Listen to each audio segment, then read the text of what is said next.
Mwambie jirani yako bado huu mwaka ni wa furaha. Sema amen. Mwambie jirani yako huu mwaka ni wa furaha. Nina furaha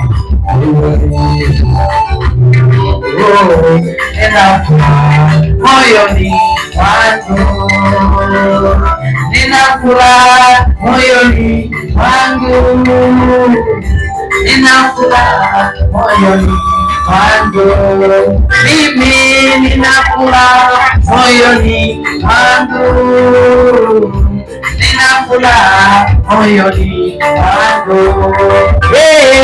nina furaha moyoni mwangu, nina furaha moyoni mwangu,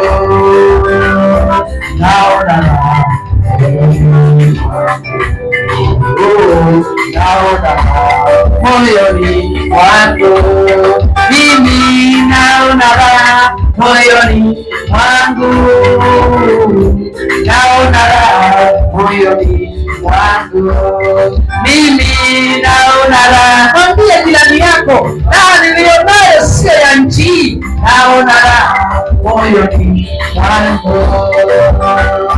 Yesu nakupenda wewe, rafiki mwema. Yesu nakupenda wewe, rafiki mwema.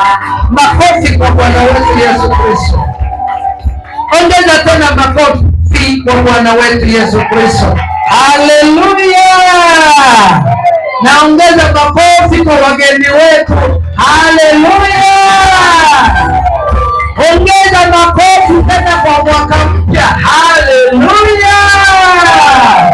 Ongeza makofi tena kwa afya njema iliyoko ndani mwako. Haleluya! Mwambie jirani yako, nina furaha, nina upendo, nina amani moyoni mwangu. Nina furaha, nina upendo, nina amani moyoni mwangu. Mungu akubariki sana. Bwana Yesu asifiwe. Ninatamani sana unisikilize kwa machache nitakayokuwa nayo ili tumalizie ibada yetu kwa siku ya leo. Mungu akubariki sana. Mungu akubariki sana. Ukichangamka utakutia moyo kumaliza mapema, ila ukienda taratibu unafunika mpaka linazama. Sema amen.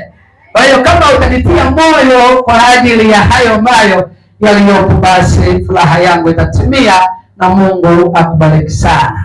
Sema amen. Siku moja Yesu alimuuliza Petro maswali kama mawili matatu hivi, alafu Petro na yeye akajibu kutokana na yale ambayo aliyokuwa anaulizwa. Mungu akubariki sana.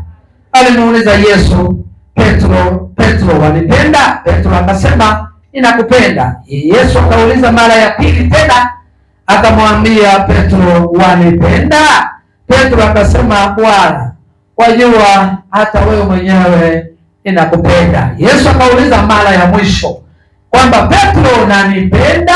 Petro lile neno akaghadhabika, kama akaumia fulani, akasema, Bwana, wewe mwenyewe unajua ya kwamba ninakupenda. Yesu akamwambia, chunga kondoo zangu. Sema amen. Kwa sababu upendo uliouonesha sio wa kuishia 2026. Upendo uliouonesha sio wa kuishia muda mchache, ni upendo wa milele ambao uko tayari kufa kwa ajili ya Yesu Kristo. Sema amen.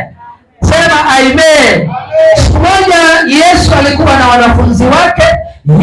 Petro akamwambia, Bwana, sisi tumeacha vyote, tumeacha baba, tumeacha mama, tumeacha watoto, tumeacha nyumba, tutapata nini basi? Yesu akawaambia wanafunzi, kama mtu aliyeacha baba, kama mtu aliyeacha mama, kama mtu aliyeacha ndugu wa kiume na wa kike, atapokea mara 100 katika ulimwengu ujao, katika ufalme wa Mungu. Sema amen. Kwa hiyo wewe uliyeacha baba, uliyeacha mama, uliyeacha ndugu wa kiume kwa ajili ya Kristo, utapokea mara 100. Hebu jipigie makofi kwa kuacha vyote kwa ajili ya Yesu Kristo. Sema amen.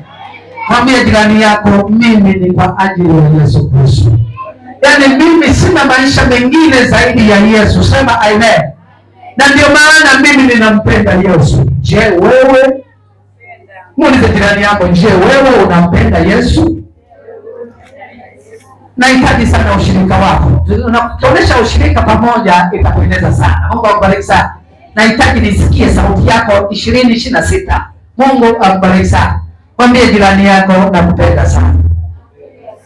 Mwambie tena, nakupenda sana. Warumi sura ya 1 mstari niliyoisoma siku ya Ijumaa na leo wiki iliyopita, naomba nirudie tena ili upate kujifunza mambo kadha wa kadha. Ila leo nitaanzia mstari wa 18 Warumi sura ya 1. Kwa maana ghadhabu ya Mungu imedhihirishwa kutoka mbinguni juu ya uasi wote na uovu wa mwanadamu waipingao kweli kwa uovu. Kwa kuwa mambo ya Mungu yaliyojulikana yamekuwa dhahiri ndani yao. Kwa maana Mungu aliwadhihirishia kwa sababu mambo yake yasiyoonekana tangu kuumbwa ulimwengu yanaonekana na kufahamika kwa kazi zake, yaani uweza wake wa milele na uungu wake, hata wasiwe na udhuru.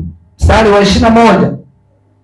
Kwa sababu walipomjua Mungu hawakumtukuza kama ndiye Mungu wala kumshukuru, bali walipotea katika uzushi wao, na mioyo yao yenye ujinga ikatiwa giza. Wakijinena kuwa wenye hekima walipumbazika. Tuko pamoja? Waliojinena kuwa wenye hekima wamefanyaje? Wamepumbazika. Wakabadili utukufu wa Mungu asiye na uharibifu kwa mfano wa sura ya binadamu aliye na uharibifu, na ya ndege na ya wanyama na ya vitambaavyo. Mstari wa 24. Kwa ajili ya hayo Mungu aliwaacha katika tamaa ya mioyo yao wafuate uchafu, hata wakavunjiana heshima miili yao. Kwa maana walibadili kweli ya Mungu kuwa uongo, wakakisujudia kiumbe. Wakakisujudia nini? Kiumbe, sio Mungu, kiumbe.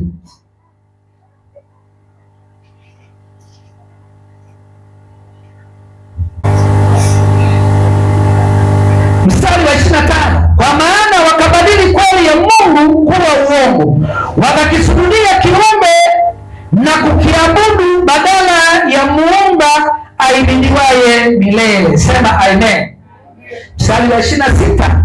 Kwa hiyo Mungu aliwaacha wafuate tamaa zao za aibu, hata wanawake wakabadili matumizi ya asili kwa matumizi yasiyo ya asili. Wanaume nao vivyo hivyo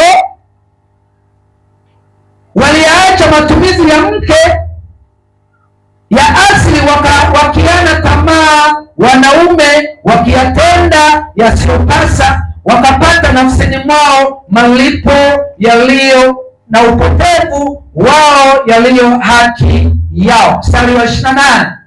Na kama walivyokataa kuwa na Mungu katika fahamu zao, Mungu aliwaacha wafuate akili zao zisizofaa, wafanye yasiyowapasa.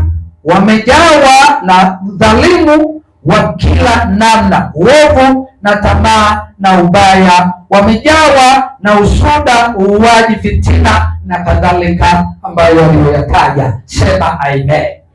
Mwambie jirani yako, huo ndio ujumbe wa mwaka mpya ambao nimeahidi ninakupa zawadi. Zawadi yenyewe imeandikwa pembeni, Yesu anakupenda, alafu anaishi milele. Mungu akubariki sana. Yaani Yesu cha kwanza alikupenda, akakufia. Alipokufia anakupa maisha ya milele. Sema amen. Kwa hiyo sisi ambao tuliompenda Yesu, maisha yetu ni ya milele. Hapa duniani tutakapopita, tutapata maisha ya baadaye ya kuishi na Mungu milele na milele. Sema amen. Nipungie mkono hewani na Mungu akubariki sana. Mwambie jirani yako, maisha ya hapa yanapita, tafuta ya milele. Mwambie tena, maisha ya hapa yanapita, tafuta ya milele. Usiogope kumwambia. Kesho na kesho kutwa unamchungulia kwenye kajeneza, tena unamuaga tukiwa tunaimba nyimbo ambazo tunaziimbaga pahala panda litakapolia. Tayari mnamuaga marehemu, yeye haongei tena, ila wewe kwa sababu unaongea unasema usininyime, tamka, nena, sema. Mwaka huu ni wa kutamka, mwaka huu ni wa kunena, mwaka huu ni wa kusema. Sema amen. Na ndio maana umepewa kinywa cha kunena, umepewa kinywa cha kusema. Mwaka huu ni wa kunena, tusema amen. Mwaka huu nataka Mungu atazame kila wakati watu wanapewa sala ya toba, malaika mbinguni wanashangilia. Sema amen. Shetani awayewaye akitafuta nafasi ya kutunyamazisha, lakini kwa sababu tumepewa kinywa na ujasiri, hakika tutanena. Sema amen. Nipungie mkono Yohana na Mungu akubariki sana. Sasa anazungumza Paulo, anasema kwamba wakati ilipofika, Mungu alipojidhihirisha watu walimkataa. Mungu alipojidhihirisha watu walizua ya kwao. Mungu alipojidhihirisha watu wakatengeneza ya kwao. Sasa na anazungumza vizuri mtumishi wa Mungu Paulo, walipozua ya kwao Mungu hakudili nayo. Alipozua ya kwao Mungu hakuhangaika nao, aliwaacha. Na ndio maana dunia ya leo watu wamezua mambo mengi, lakini Mungu amewaacha. Sema amen. Mungu amedili na jambo moja tu, mpango wa Mungu. Sema amen. Muulize jirani yako, unaujua mpango wa Mungu? Anaujua? Kwa maana jinsi Mungu aliupenda ulimwengu akamtoa mwanae wa pekee. Huo ndio mpango wa Mungu ambao unatakiwa uishi nao. Huo ndio mpango wa Mungu ambao unatakiwa utembee nao. Usitembee kwa matakwa yako mwenyewe, usitembee kwa akili yako mwenyewe. Hakika muda wowote utakuisha. Sema amen. Lakini utakapotembea na mpango wa Mungu utaishi milele na milele. Sema amen. Na ndio maana sisi tunaishi kwa mpango wa Mungu. Sema amen. Neema ya Mungu ndio iliyonifanya kuyajua na kuyatambua na kuyaelewa. Sema amen. Mwambie jirani yako, tembea katika mpango wa Mungu. Na ndio maana unakuta mambo yaliyoko mtaani sisi hatuende nayo speed. Kuna vitu viko mtaani sisi hatuendi nao speed, wala hatuendi nayo kwa wakati walionao. Ulikuja wakati wa vijana wanavaa nguo inashuka mpaka hapo, naona mpaka nguo za ndani. Sisi hatuendi nayo speed, na ndio maana walipozua Mungu akawaacha, na walipowaacha na Mungu na yeye akafuata kila ambacho mwanadamu anachokifuata kwa ajili ya Mungu. Kwa hiyo Mungu anadili na yule ambaye aliyeko upande wake, lakini yule aliyezua Mungu akamweka pembeni. Sema amen. Na ndio maana ukiniangalia fulani unaona kama anafanana na mambo ya mbinguni. Mungu akubariki sana. Tazama jirani yako, tazama usoni, umwambie hongera sana kwa kufanana na watu wa mbinguni. Hapo naona mtu ambaye aliyejipakapaka mavitu mdomoni. Kuna mavitu mengine unakuta wanapata mpaka meupe, mengine kwa kina mama huko. Kuna wengine wanapaka meupe, mengine mekundu, mengine si ajabu. Sisi hatujui upande huo. Mungu akubariki sana. Alivyoniumba Mungu sitakiwi kumkosoa. Yeye amenipa mwili ulio safi, natakiwa nivae nguo za adabu njema ili niishi katika mpango wake, na heshima njema na adabu njema ili nipendeze, wanadamu wajue kwamba hakika duniani kuna Mungu. Sema amen. Sio nifanane na kahaba, sio nifanane na watu ambao wasiomjua Mungu. Sema amen.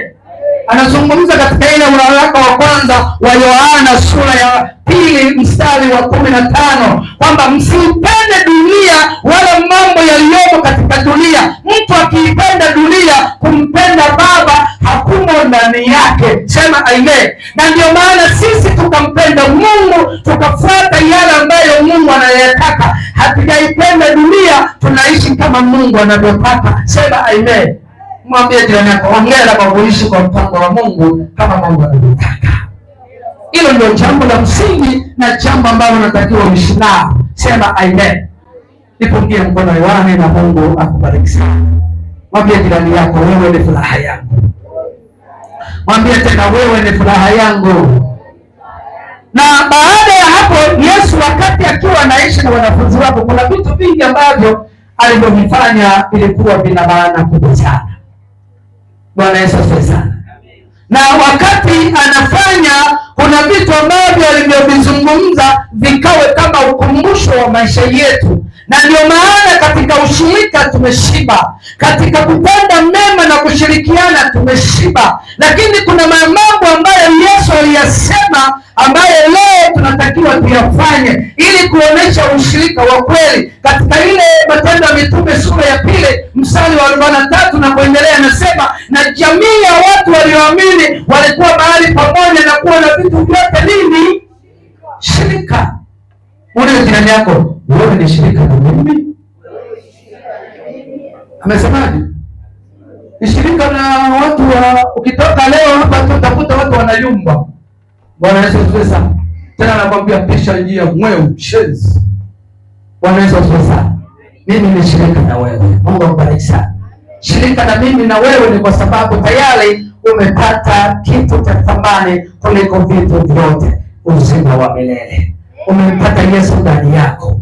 Na ndio maana Petro akasema tumeacha vyote tukakufuata wewe. Mungu akubariki sana. Mule jirani yako kama yuko tayari kuyafanya ya Yesu, ili mpaka Yesu atakaporudi uwe na uhakika, uwe na ujasiri kwamba yale ambayo Yesu aliyoyafanya na aliyoyatenda na aliyoyaacha, niko tayari kuyatenda, niko tayari kuyafanya. Kama uko tayari kuyafanya ya Yesu, nipungie mkono hewani na Mungu akubariki sana. Kama uko tayari kuyafanya ya Yesu, nipungie mkono. Kama uko tayari, ina maana jehanamu ni ya kwako. Sema amen. Na ndio maana leo watu wametengwa na upendo wa Yesu kwa sababu wameyakataa kuyatenda ya Yesu. Sema amen. Mimi niko tayari kuyatenda ya Yesu. Hata Yesu akiniambia nivue nguo, nitembee mji mzima, niko tayari kuvua nguo ili nikauone uzima wa milele. Sema amen. Hata kama nikiambiwa nitembee pepo kutoka Biharamulo mpaka Dar es Salaam ili nikaulisi uzima wa milele, mimi nitakuwa viatu, nitaianza safari. Haijalishi nitafika siku ngapi, hata kama nikifika nimevunja miguu, na kusudi nikauone uzima wa milele. Hebu mpigie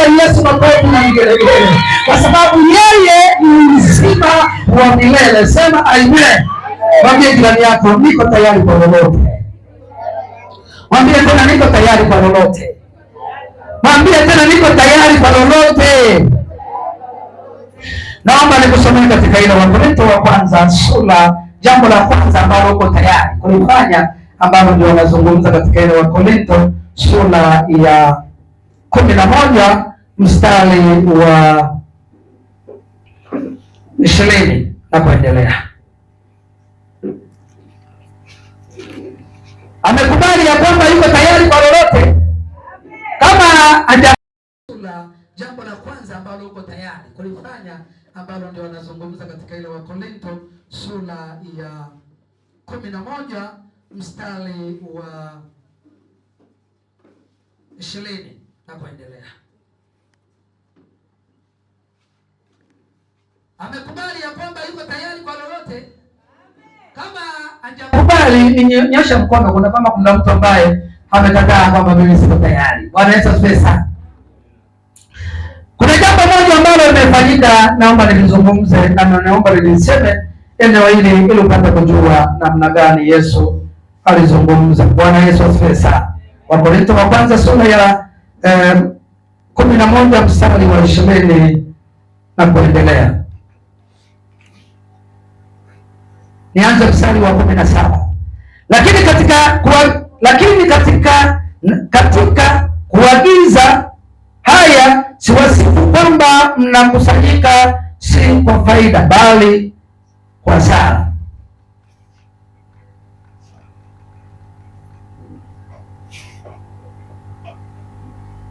Kwa maana kwanza mkutanikapo kanisani, nasikia kuna faraka kwenu, nami nusu na sadiki.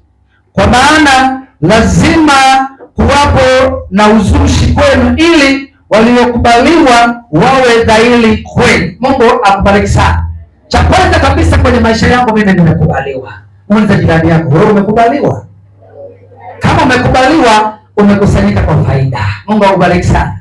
Kama umekubalika, ina maana umekusanyika kwa faida. Ina maana kusanyiko hili ni la faida. Sema amen.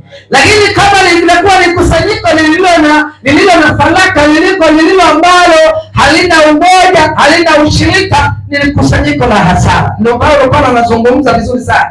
Anasema kwamba kama mtakapokusanyika, mwingine analawama ya huyu, mwingine analawama ya huyu, basi mnakuwa hamjatenda sawasawa, bali wote muwe kitu kimoja, ili katika nafasi mtakayokuwa katika Kristo Yesu wote mnie mamoja. Sema amen.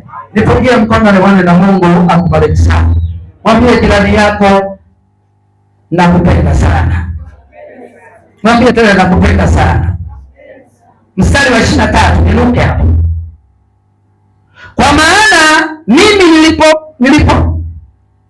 nilipokea kwa Bwana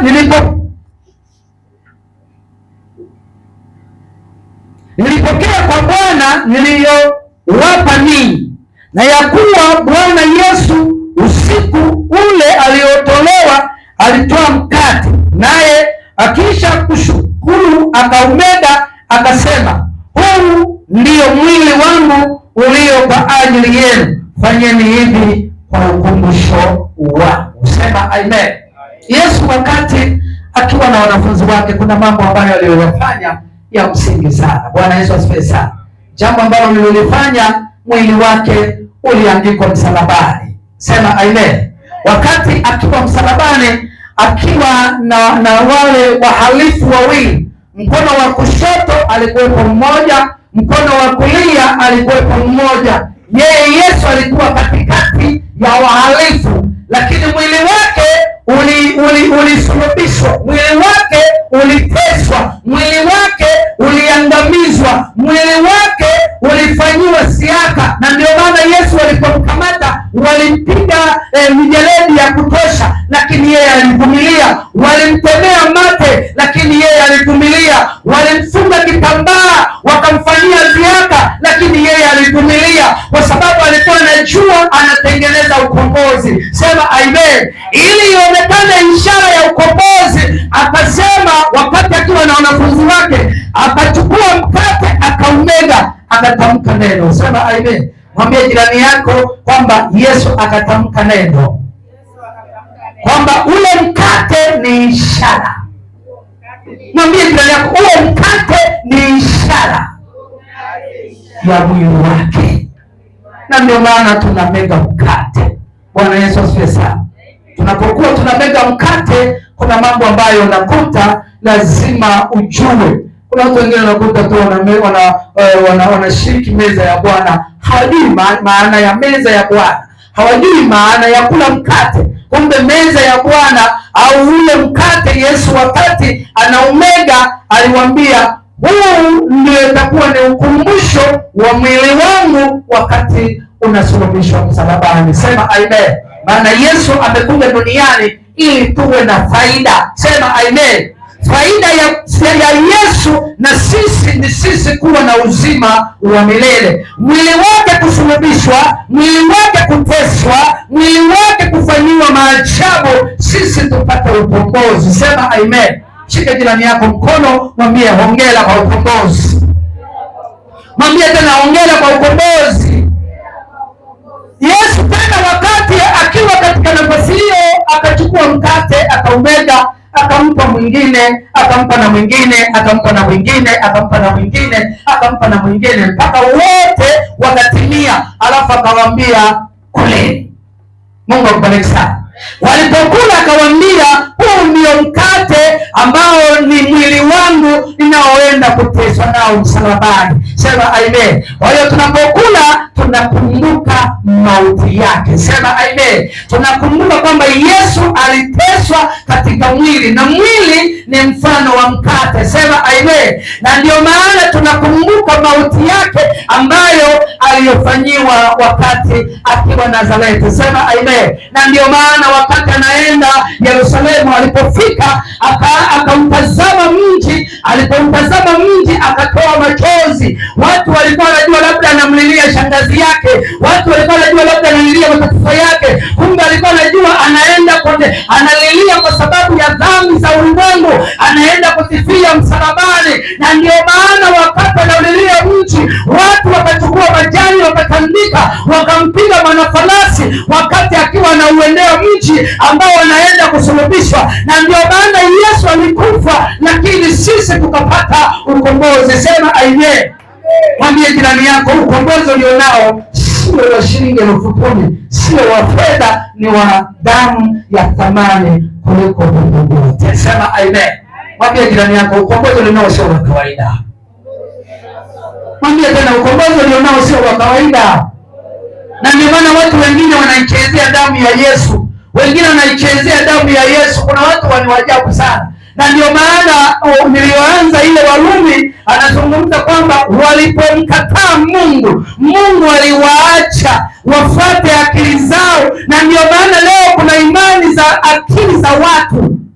Mtu anaamka tu asubuhi anajifikiria, nataka nikafungue kanisa. Mungu akubariki sana. Anafungua kanisa, anakuwa na washirika wake. Na ndio maana hapa sisi hatuna mshirika wa mtu. Sema amen. Umechoka?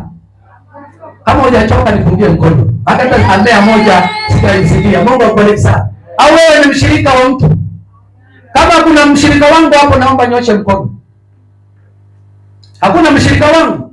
Kama kuna mshirika wa Yesu Kristo, naomba nyoshe mkono na mimi nikuwepo. Sema amen. Sasa leo ukija kuangalia mtu anakurupuka na elimu yake, anasema nimetoka chuo cha Biblia miaka 5 na sasa nimefungua kanisa, nataka nitafute kondoo. Kondoo gani? Bwana Yesu asifiwe sana. Maana mwenye kondoo ni Yesu Kristo. Wewe unawapata wapi kondoo? Na mtu anaenda kusomea Bible school. Wewe angalia wakina Paulo, wakina Petro hawajawahi kusomea Bible school, lakini waliwashangaa wakauliza, hawa si wavuvi wa samaki? Hawa si watu tuliokuwa nao mtaani? Wamepata wapi elimu hii? Na ndio maana na wao wakasema elimu hii na mafunzo tulionayo ni ya Yesu Kristo aliyekuwa mbinguni. Alikuja akatupa elimu ya Mungu, sio ya darasani. Elimu ya Mungu sio ya chuo cha Biblia. Elimu ya mbinguni ni ya Roho Mtakatifu. Na ndio maana tumepakwa Roho Mtakatifu, tumepakwa nguvu ya Roho Mtakatifu. Tunayoyanena ni ushahidi wa Mungu iliyoko ndani yetu. Sema amen. Hebu jipige makofi kwa Mungu iliyoko ndani yako. Na ndio maana bwana mmoja aliniuliza, mchungaji, ulisomea Bible gani? Nikamwambia Bible yangu iko mbinguni. Sema amen. Chuo changu ni cha mbinguni. Yesu aliposema sitawaacha yatima, nitawaletea Roho Mtakatifu atakayewakumbusha, atakayewafundisha, atakayewabariki, atakayewaonyesha mambo yote, ili kila eneo muwe mmejazwa, ili kila eneo muwe mmetoshelezwa. Na ndio maana tunaweza mambo yote. Ufahamu tulionao sio wa darasani, sio wa ubaoni, ni wa Roho Mtakatifu tuliopakwa. Sema amen. Sasa leo kutuletea mafundisho ubaoni, tunakwambia kaa pembeni. Sema amen. Kama Mungu aliwaacha, na sisi tunawaacha. Sema amen. Ile Wagalatia sura ya 1 mstari wa 3 anasema kwamba wamemwacha Mungu. Walipoiacha injili ya kweli, wakageukia injili za namna nyingine. Walipoiacha imani ya kweli, wakageukia imani za namna nyingine. Lakini sisi hatujali nalo, tunafuata imani ya Yesu Kristo aliyokufa msalabani, akasimama alipokuwa msalabani, akatamka maneno ya kwamba imekwisha. Dunia nzima umepata ukombozi. Kila mtu atakayeamini atakuwa na uzima wa milele. Uzima wa milele upatikane katika udongo, uzima wa milele upatikane katika mshumaa, uzima wa milele upatikane katika mafuta ya upako, uzima wa milele upatikane katika maji ya wenzoni, uzima wa milele upatikane katika Yesu Kristo mwana wa Mungu aliyekufa msalabani. Na ishara ya kwanza